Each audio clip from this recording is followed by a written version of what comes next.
The man accused of driving drunk, killing 3 children and their grandfather was supposed to go before a judge on Monday.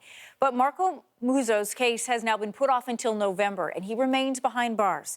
His wedding was scheduled for this weekend. Well, the crash has reignited anger over impaired driving laws here in Canada. Advocates say there are real changes that the province can make that would save lives. Shannon Martin speaks with one Mississauga mother who lost half her family in a drunk driving crash.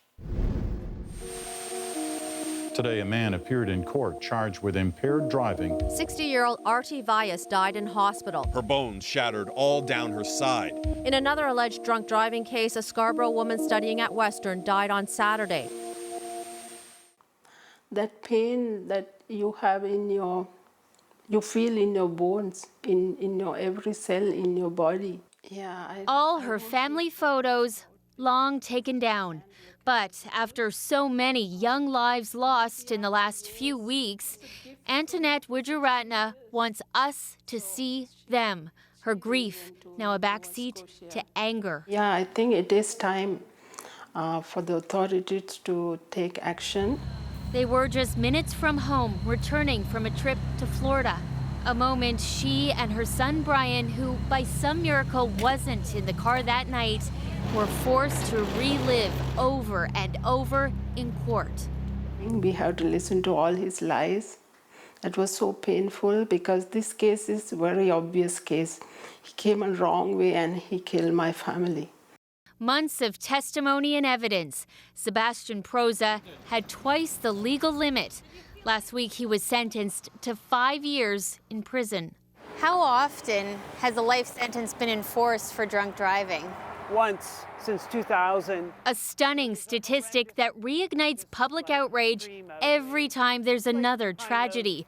Mothers Against Drunk Driving knows the frustration, but wants to change the conversation. It's not going to stop unless we have other, preventative measures in place. British Columbia changed its laws to impound vehicles when a driver has a blood alcohol level of 0.05. In Ontario, you face a license suspension, but keep your vehicle. They had a 50% reduction in alcohol-related deaths. Incredible results. What has Ontario said?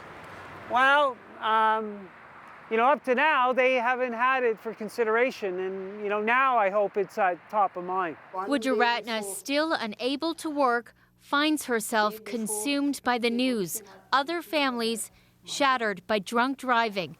I lost my child, I lost my husband, but even though I couldn't save them, in future I will save someone. So interesting to note, Alberta has now followed BC's lead and it impounds vehicles. I talked to the government there. They said they've seen a real difference, 20% drop in drunk driving deaths when the province made that change. Anne-Marie. So surprising to hear him say that only once have they given out a life sentence. So if that is the maximum for killing someone while drinking and driving, why are the sentences here so light? Well, it's case law, right? So they look at these previous cases. So the average is 4 to 5 years. We wanted to question the federal parties about this, obviously, because that's handed by the federal government. It's difficult with the election campaign. But Mad really says typically the only time we see changes to law is when there is a very loud, very public outcry for action, Anne-Marie. But we hope that her voice is heard. Thanks, Shannon.